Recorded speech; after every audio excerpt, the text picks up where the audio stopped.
कहानी सागर में आप सभी का स्वागत है। आज मैं आपको तिल चौथ व्रत की कहानी सुनाऊंगी। तिल चौथ व्रत माघ महीने में किया जाता है। इसे सकट चौथ व्रत के नाम से भी जाना जाता है।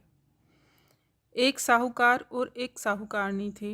वह धर्म पुण्य को नहीं मानते थे। इसके कारण उनके कोई बच्चा नहीं था। एक दिन साहूकारनी पड़ोसी के घर गई। उस दिन सकट चौथ था। वहाँ पड़ोसन सकट चौथ की पूजा करके कहानी सुना रही थी। साहूकारनी ने पड़ोसन से पूछा, तुम क्या कर रही हो? तब पड़ोसन बोली कि आज चौथ का व्रत है, इसलिए कहानी सुना रही हूँ। तब साहूकारनी बोली, चौथ के व्रत करने से क्या होता है? तब पड़ोसन बोली, इसे करने से अन्न धन सुहाग पुत्र सब मिलता है। तब साहूकारनी ने कहा, यदि मेरा गर्भ रह जाए तो मैं 1.25 सेर तिलकुटा बना करके चौथ माता का व्रत करके भोग लगाऊंगी।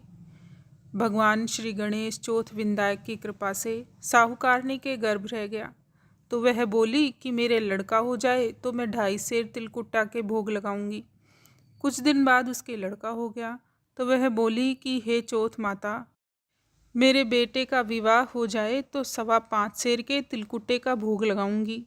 कुछ वर्षों बाद उसके बेटे का विवाह तय हो गया और उसका बेटा विवाह करने चला गया, लेकिन उस साहूकारनी ने तिलकुट्टे का भोग नहीं लगाया। इस कारण से चौथ माता क्रोधित हो गई और उन्होंने फेरों से उसके बेटे को उठाकर पीपल के पेड़ पर बिठा दिया। सभी वर को खोजने लगे, पर वो नहीं मिला। हताश होकर सारे लोग अपने अपने घर को लौट गए।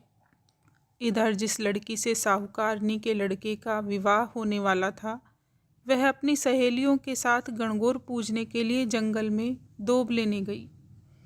तभी रास्ते में पीपल के पेड़ से आवाज़ आई, ओ मेरी अधब्याही।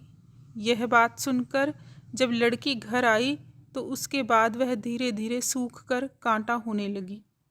एक दिन लड़की की माँ ने कहा, मैं तुम्हें अच्छा खिलाती हूँ, अच्छा पहनाती हूँ, फिर भी तू सूखती जा रही है, ऐसा क्यों? तब लड़की अपनी माँ से बोली कि वह जब भी दोब लेने जंगल में जाती है तो पीपल के पेड़ से एक आदमी बोलता है कि ओ मेरी अधब्याही पत्नी आओ। उसने मेहंदी लगा रखी है और सेहरा भी बांध रखा है। तब उसकी माँ ने पीपल के पेड़ के पास जाकर देखा कि यह तो उसका जवाई ही है। तब उसकी माँ ने जवाई से कहा, यहाँ क्यों बैठे हो? मेरी बेटी तो अधब्याही कर दी और अब क्या लोगे?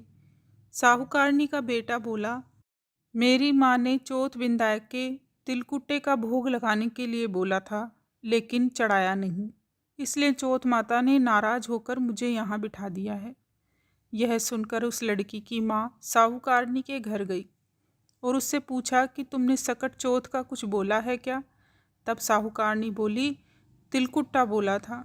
उसके बाद साहूकारनी बोली कि मेरा बेटा घर आ जाए तो 2.5 मन का तिलकुट्टा चढ़ाऊंगी। इससे चौथ विंदायक प्रसन्न हो गए और उसके बेटे को फेरों में लाकर बैठा दिया। बेटे का विवाह धूमधाम से हो गया। जब साहूकारनी के बेटा एवं बहू घर आ गए, तब साहूकारनी ने 2.5 मन तिलकुट्टे का भोग चौथ विंदायक के लगाया और प्रार्थना की कि हे चौथ विंदायक, आपके आशीर्वाद से मेरा बेटा बहू घर आए हैं, जिससे मैं हमेशा तिल चौथ का व्रत करूंगी।